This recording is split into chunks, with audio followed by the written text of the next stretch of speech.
안녕하십니까. 발질환 무엇이든 물어보세요. 이우천입니다. 그 사이에 발목의 인공관절에 대해서 여러 차례 말씀을 드린 바가 있는데, 오늘은 그 수술 자체에 대해서 이 수술과 관련된 질문과 답을 한번 말씀을 드려보겠습니다. 수술에 대한 모든 얘기는 상당히 조심스럽습니다. 사람에 따라서, 의사에 따라서 수술 기법과 경험에 따라서 모든 것이 수술 자체도 다르고 수술 후의 처치도 다르기 때문에 꼭 이것이 옳다 그런 것은 아니고, 제가 이렇게 생각하고 이렇게 하고 있다 그런 거를 말씀드리는 것입니다. 피부 절개선, 그럼 이제 수술 전에 환자분들이 이런 게 다 궁금하신 것 같아요. 그래서 이런 걸 만드는 건데요. 피부 절개선은, 인공관절은 이건 뭐 개인차가 없습니다. 어느 의사든지 대부분 이게 발목 부분인데요. 발목이고 여기가 무릎이고 여기가 발가락 쪽입니다. 그래서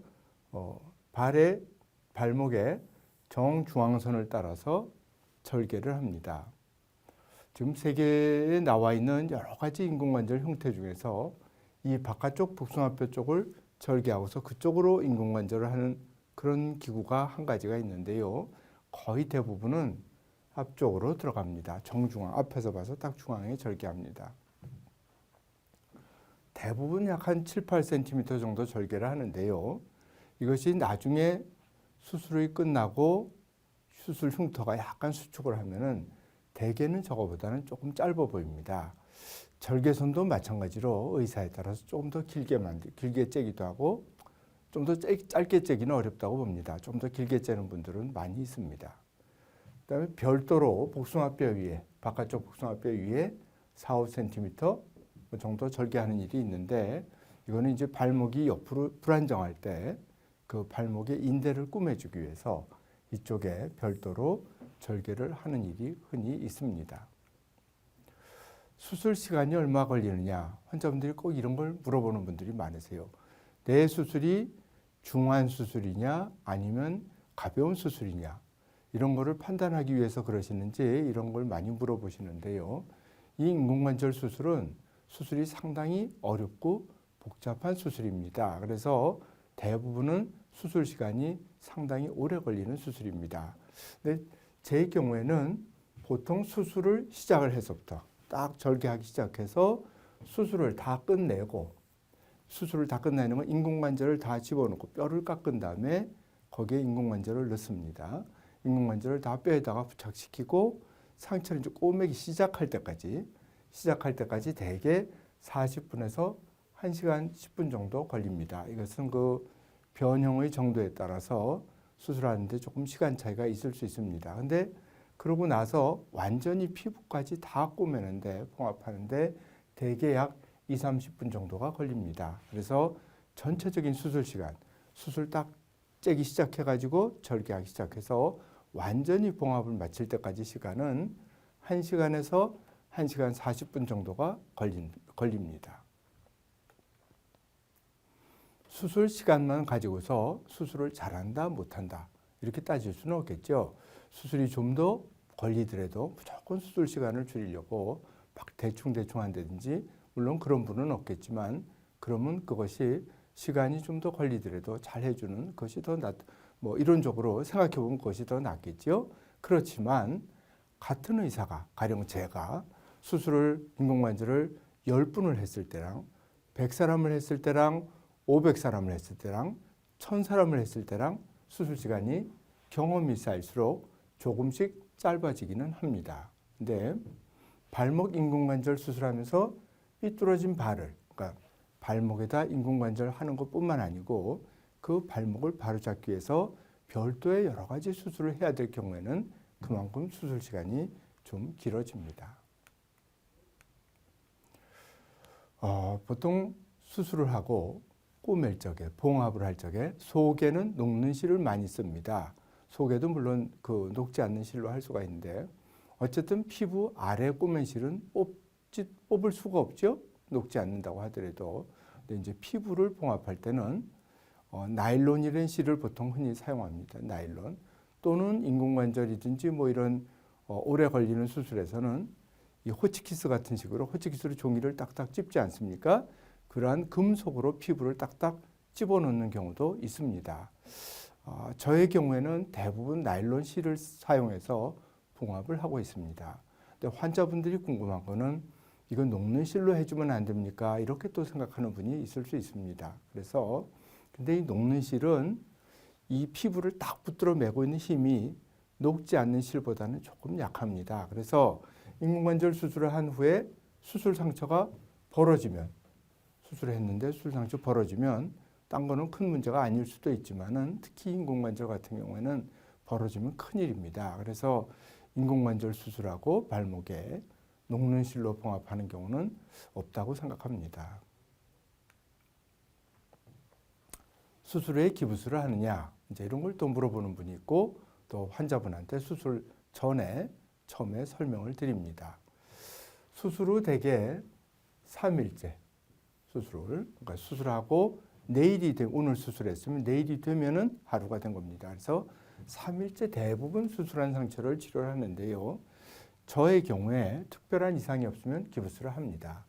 상처에 3일째 기부술을 하는데 기부수 대신에 보조기를 할 수도 있습니다. 기부술 안 하면 어떻게 되느냐? 사실은 안 할 수도 있습니다. 그런데 처음에 많이 붓고 그러는 그 기간 동안에는 제 경험으로는 기부술을 하는 것이 환자분도 편하고 또 더 안심하고 디딜 수 있습니다.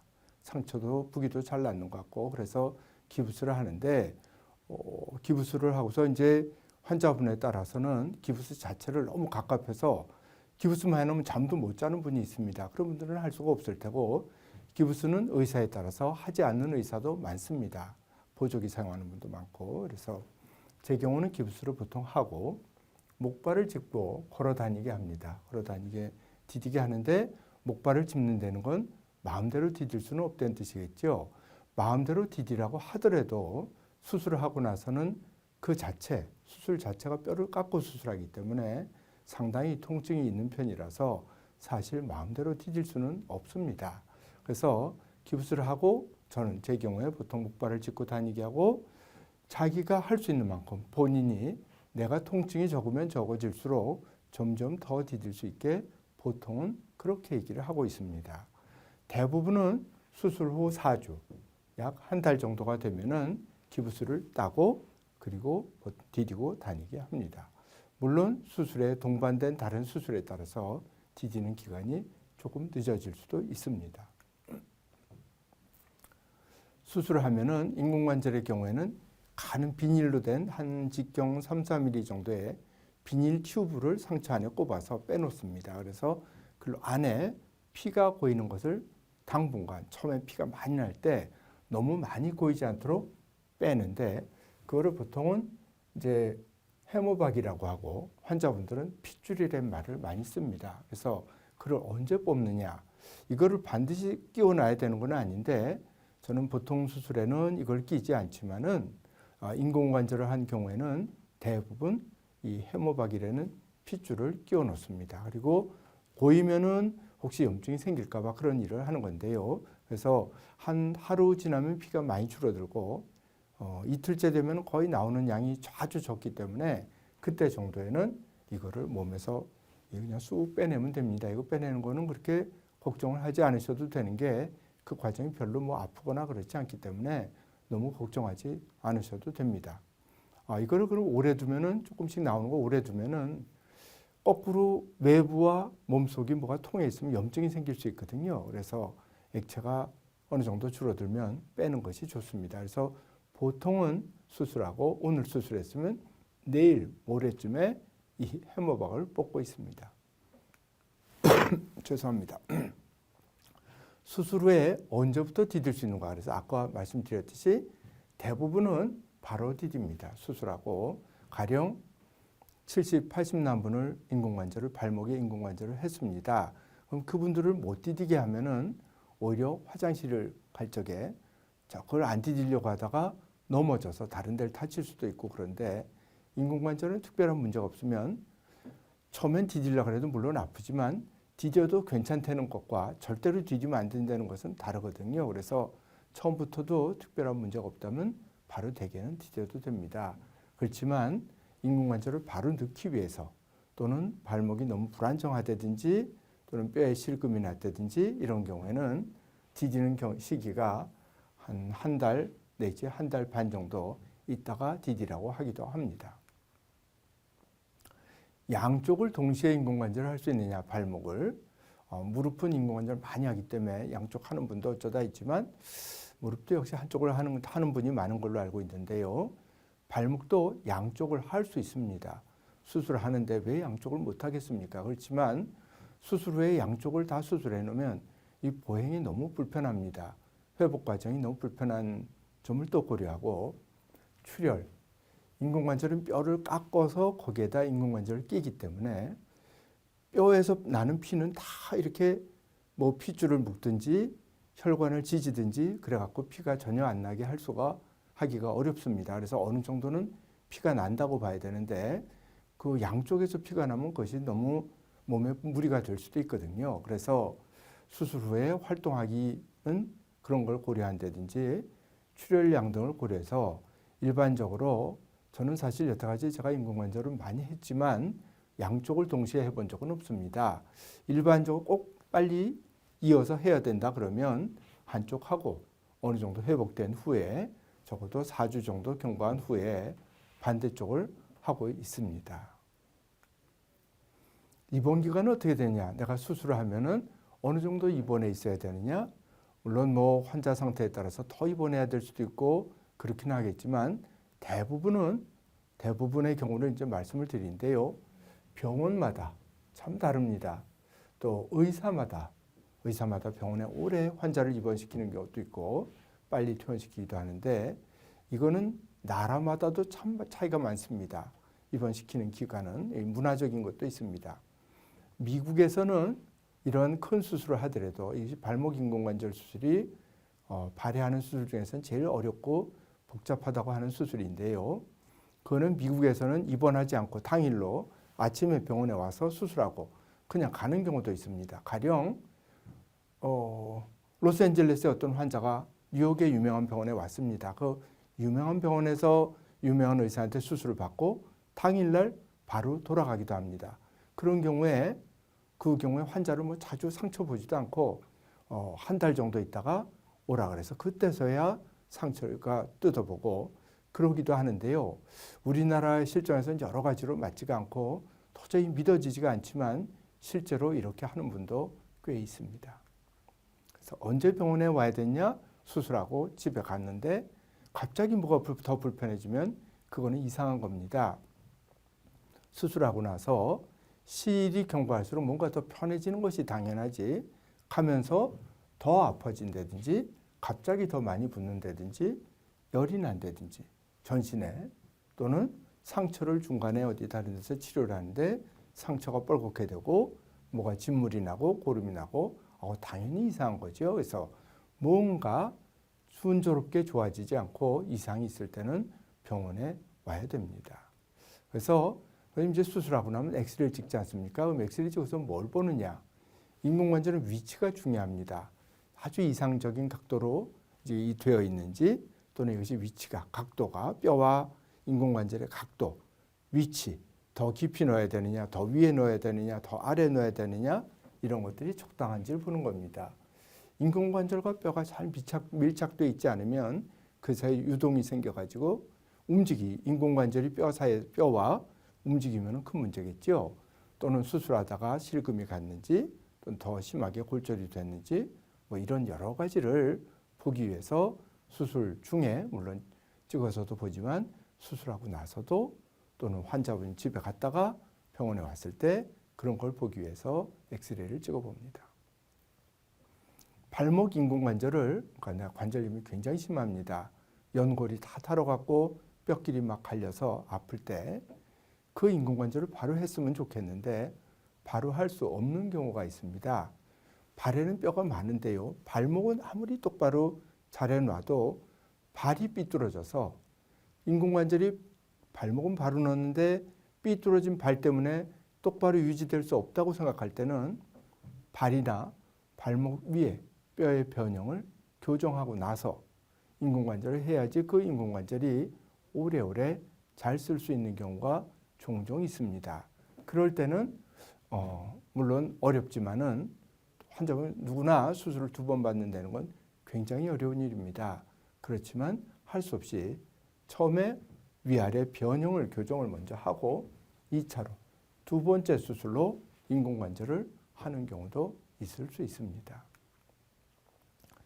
발목 인공관절 수술에는 따르는 여러 가지 위험성이 있을 수 있습니다.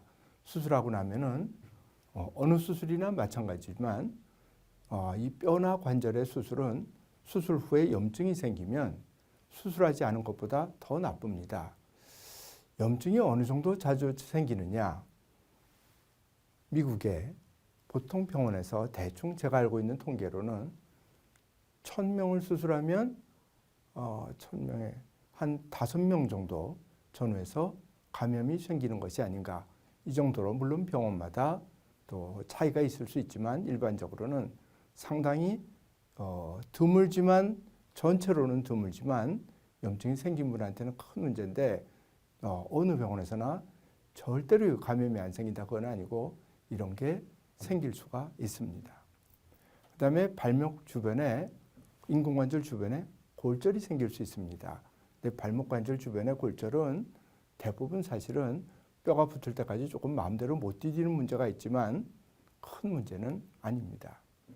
뼈가 없어지는 경우가 있습니다. 이게 지금 CT인데요. 뼈가 있고 여기에 인공관절이 있기 때문에 금속이기 때문에 CT가 명확하게 안 나오는데 이 흰 부분이 인공관절인데 그 아래 뼈에 이렇게 구멍이 생겼습니다. 검은 부분이 여기 구멍입니다. 이렇게 뼈 아래 인공관절 아래 뼈에 큰 구멍이 생길 수가 있습니다. 그 다음에는 인공관절은 바로 돼 있는데 좀 전에도 말씀을 드렸는데 발이 이렇게 삐뚤어져 가지고 이렇게 삐뚤어져서 인공관절에 자꾸 비트는 힘이 가면은 역시 인공관절을 오래 쓰지 못하는 그런 문제가 될 수 있고 그런 것이 좀 더 심하면 관절이 이렇게 딱 맞아 있지 않고 어긋나면서 인공관절 사이에 끼워둔 플라스틱 같은 것이 인공관절에서 빠져나와서 문제가 될 수 있습니다. 그래서 제가 인공관절 수술 자체에 대한 거를 다시 한번 정리해서 말씀을 드리면 발목의 정중앙선을 따라서 대부분 절개하고 수술을 시작한다. 수술 시간은 제 경우에 대부분 1시간에서 1시간 반 정도가 걸리더라. 그리고 대부분은 바로 디딜 수 있다. 깁스라고. 한 번에 양쪽 수술하는 것은 좀 무리라서 저는 양쪽을 한 번에 해본 적은 없고 못해서 그런 것보다도 한쪽하고 두 사람 연이어 수술하는 거랑 똑같거든요.